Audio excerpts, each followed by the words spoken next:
Yo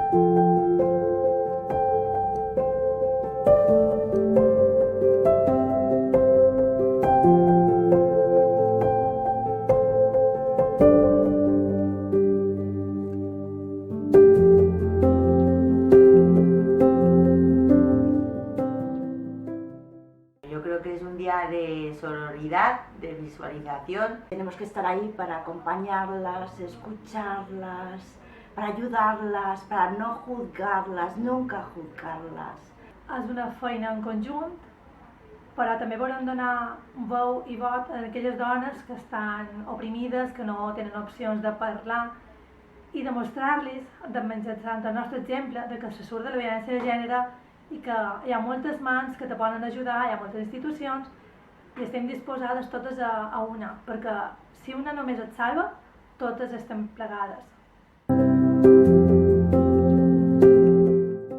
Trencar el silenci es muy importante.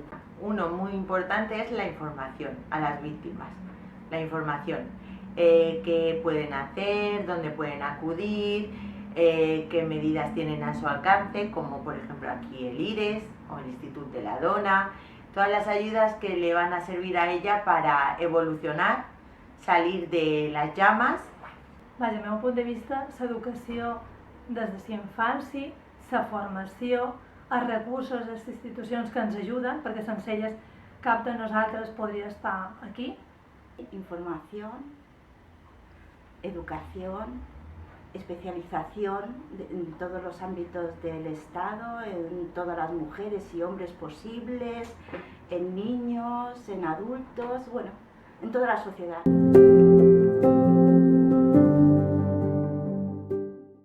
La información que me disteis, la formación que me disteis fue increíble, fue 3 años de terapia continua, pero que me cambió mi manera de pensar, mi manera de ser. Salí de ese fuego infernal y me he convertido en otra persona con mucho más alegría, mucho más ganas de vivir, con mucha más paz y tranquilidad, que es muy importante.